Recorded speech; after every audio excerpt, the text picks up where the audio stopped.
Ողջույն, այսօր խոսելու եմ այն մասին, թե ինչով է զբաղված ընդդիմությունը, մինչ Հայաստանում տեղի են ունենում լուրջ իրադարձություններ, ինչպես նաև կանդրադառնամ այն հարցին, թե ինչ խնդիր կա Ռոբերտ Քոչարյանի և Դաշնակցության միջև։ Հուլիսի 16-ի կառավարության նիստում հաստատվեց TRIP նախագծի վերաբերյալ ռազմավարական համագործակցության մասին շրջանակային համաձայնագիրը, ինչը նշանակում է, որ արդեն դա մտավ վավերացման փուլ։ Տեսեք, ընդդիմությունը փոխարենը այս ընթացքում ոչ միայն ներկայացներ այն ռիսկերը, որոնք պարունակում է TRIP նախագիծը, ի դեպ այս մասով էլ նշեմ, որ այնպես չէ, թե մանրամասն ներկայացված է, այլ նաև փորձեր աշխատել այդ ռիսկերը չեզոքացնելու ուղղությամբ, զբաղված է բացառապես իր անձնական հարցերը կարգավորելով։ Ինչ վերաբերում է TRIP նախագծին, այդ մասով ես առանձին եթեր կանեմ և կետ առ կետ ցույց կտամ ռիսկերը, որոնք այս պահին ունի Հայաստանի Հանրապետությունը։ Ես ինքս մանրամասն ուսումնասիրեցի և չկարողացա առանձնացնել մեկ կետ, որը կարող եմ պնդել,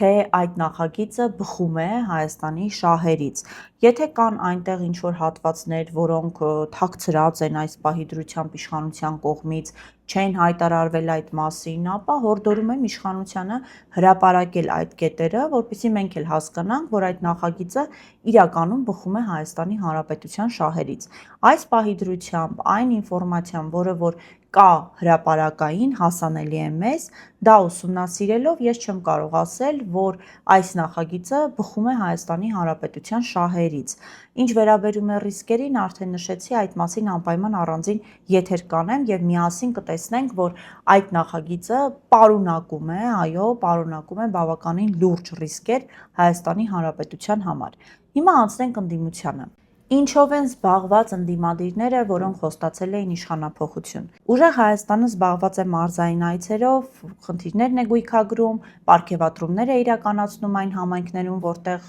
շատ թվով ձայներ է հավաքել։ Ես չեմ ուզում որևէ գնահատական տալ նրանց այս գործունեությանը, հասկանում եմ, որ այս փուլում պետք է լրահոսը ինչ-որ նյութերով լցնել, ցույց տալ որոշակի ակտիվություն, որ իրենք զբաղվում են ինչ-որ բանով, հետաքրքրվում են ժողովրդի խնդիրներով եւ այլն եւ այլն։ Հարցի մի ուրիշ կողմն է, որ այն ուժը, որը խոստացել էր փաստացի իշխանափոխություն, այսօր զբաղվում է մարզային այցերով, ամեն դեպքում գուցե ավելի լավ է, քան ոչինչ չանելը։ Փաստացի ինչ-որ մի բան պետք է անեն, մինչև որ ազգային ժողովի նիստերը արդեն կմեկնարկեն եւ արդեն ազգային ժողովում ուժեղ Հայաստանը չունենալով որևէ ՕԳԳ կհայտնվի այնտեղ եւ կծառայի միայն քաղաքացիական պայմանագրի շահերին, ինչու, որովհետեւ այս գումարման ազգային ժողովում հենց ուժեղ Հայաստանն է լինելու այն ուժը,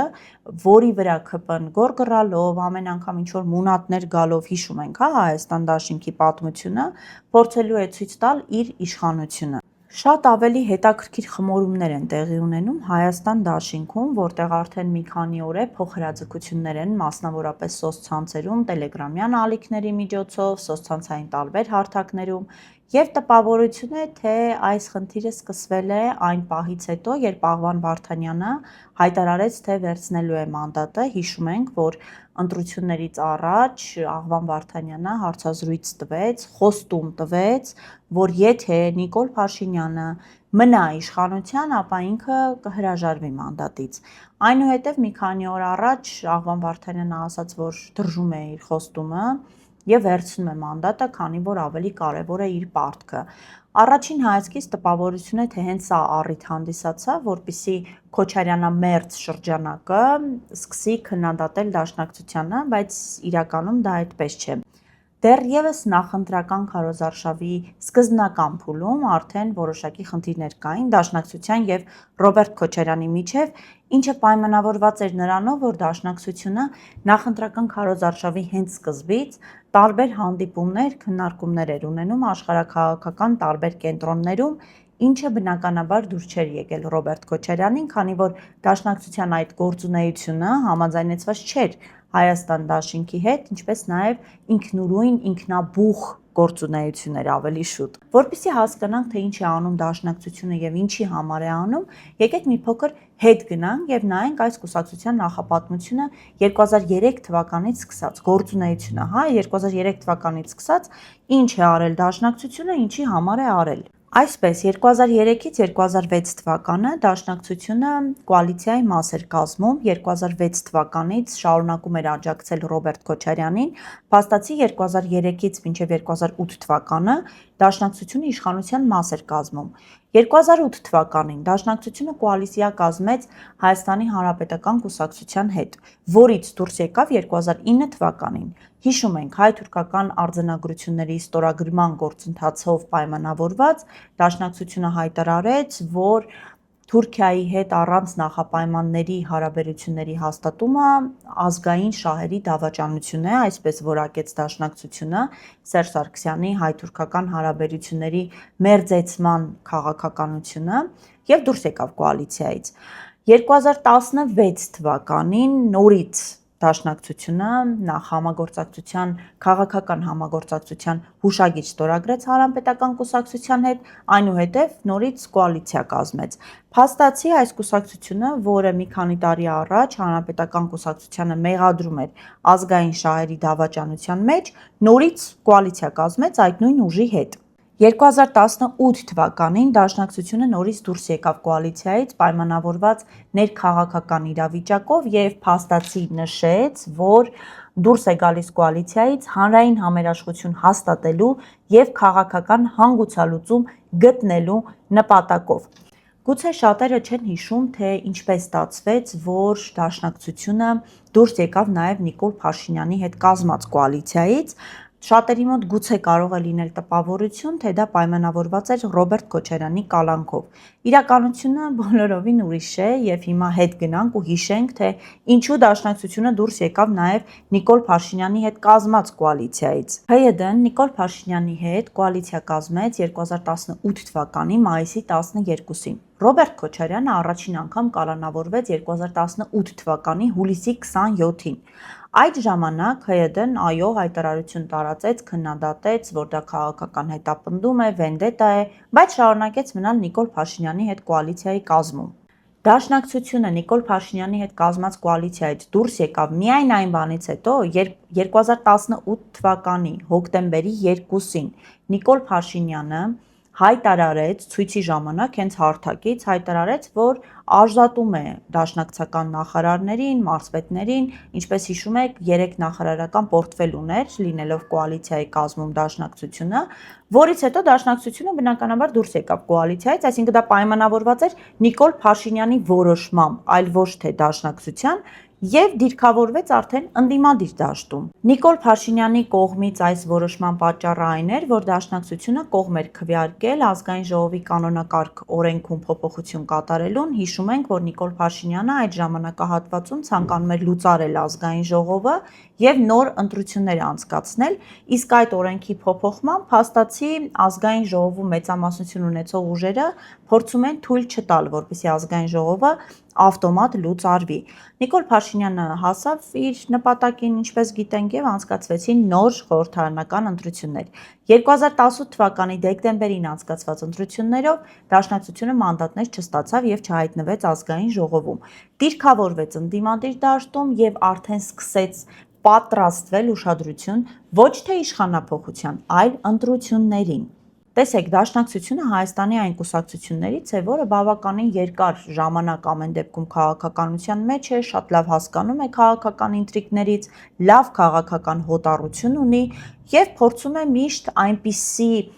տեղավորվել, այսպես ասած, որ ձեռնտու լինի առաջին հերթին հենց իր կուսակցական շահերին։ Հենց սրանով պայմանավորված Դաշնակցությունը այդ ժամանակահատվածում արդեն միավորվեց Ռոբերտ Քոչարյանի հետ։ Ինչու, որովհետև եթե հիշում եք 2018-ից հետո, մասնավորապես Ռոբերտ Քոչարյանի կալանավորումից հետո, արդեն իրադարձությունները այնպես զարգացան, որ Ռոբերտ Քոչարյանը ընկալվում էր որպես ընդդիմության լիդեր, այսպես ասած, ամեն դեպքում ինքը ամեն ինչ անում էր դրա համար։ Նաև կային խոսակցություններ, որ հենց Ռոբերտ Քոչարյանն է այն անձը, ով Ռուսաստանի Դաշնության կողմից համաձայնություն ունի, ով Վլադիմիր Պուտինի ընկերն է, հիշում եք այդ բոլոր խոսակցությունները։ Բնականաբար հետո ժամանակը ցույց տվեց, որ դա այդքան էլ այդպես չէ եւ այդքան սպասված զանգը այդպես էլ չհնչեց։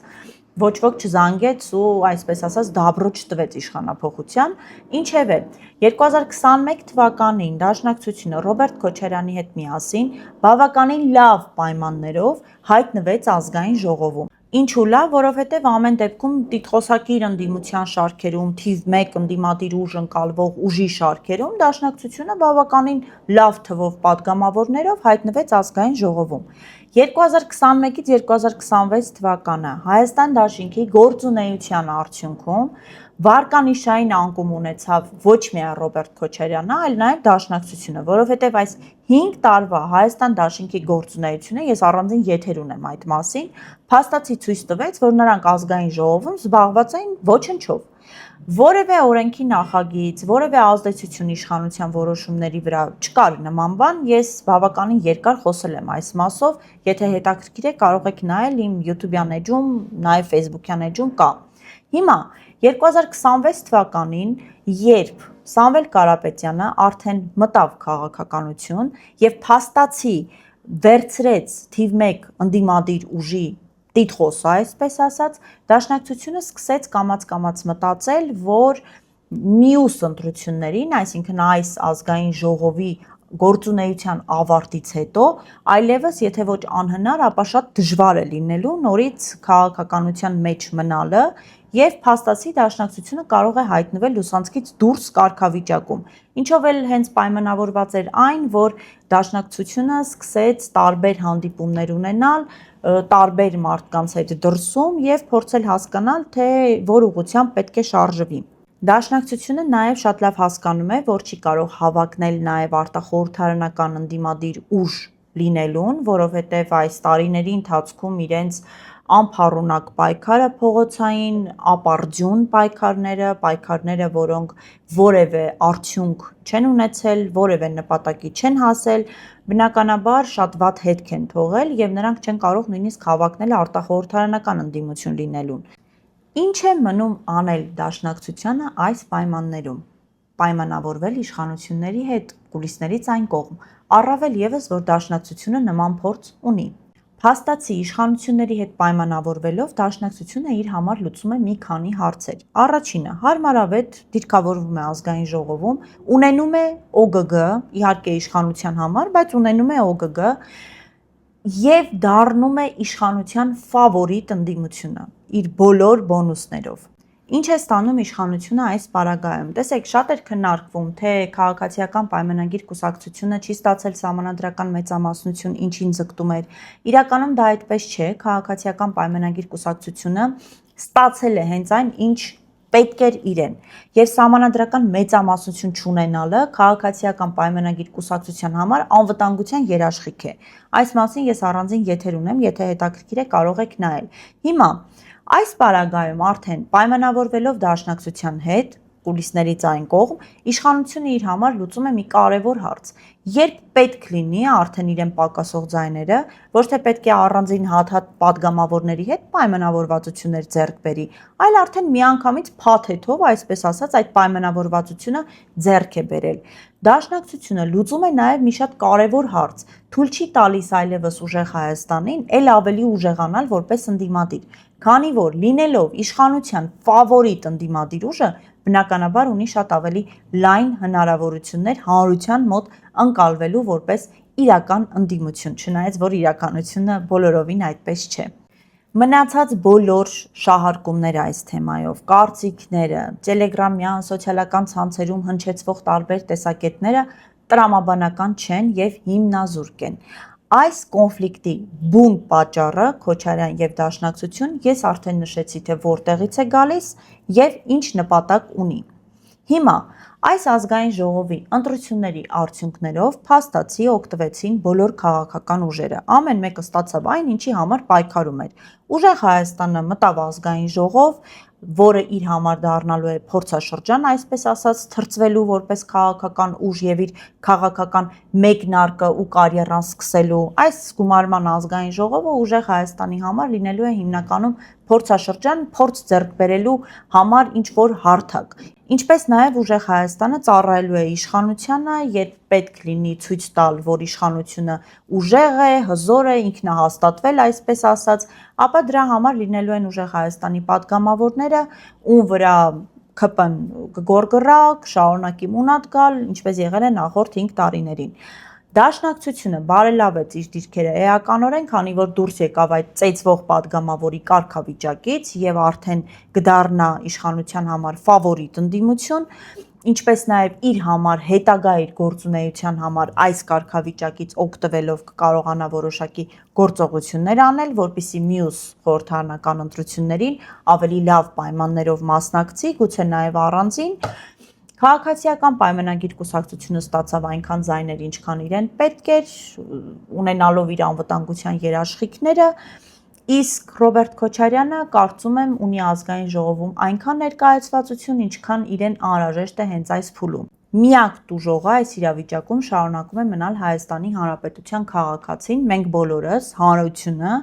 ինչու, որովհետև նույն ընդդիմությունը խոստացավ իշխանափոխություն, այդ խոստման շնորհիվ քվեներ ստացավ հանրությունից եւ արդյունքում այդ քվեները ծառայեցրեց բացառապես իր անձնական քաղաքական նպատակները եւ ամբիցիաները բավարարելու ու լուծելու համար։ Ի վերջո պետք է հարց տալ նաեւ ընդդիմադիրներին։ Տեսեք, 2 ամիս պայքարում էիք Գագիկ Ծառուկյանի ձեր իսկ կողմից հնչեցրած գողացված քվեների համար։ Բա ի՞նչն է պատճառը, որ հիմա հաշտեք Գագիկ Ծառուկյանի կալանավորման հետ, իդեպ խայտառակ պայմաններով կալանավորման, ինչպես եք հաշտ, որ Գագիկ Ծառուկյանից գույքեր են բռնագանձում, փաստացի հարստահարում են։ Հաշտեք այդ իրավիճակի հետ ստացվում է։ Կամ ինչպես է ստացվում, որ լուրջ հարցերը թողած նույն թրիփը դուք իշխանության օրակարգի մեջ գտնվելով շեղում եք մարդկանց անհեթեթ եւ անիմաստ հարցերով եւ քննարկումներով։ Եվ վերջում, հարգելիներս, որևէ պարագայում երկրորդ շանս մի տվեք այն քաղաքական ուժերին եւ այն քաղաքական գործիչներին, ովքեր խոստում են տվել եւ չեն պահել իրենց խոստումը։ Այսօր այսքանը, լավ եղեք, կհանդիպենք։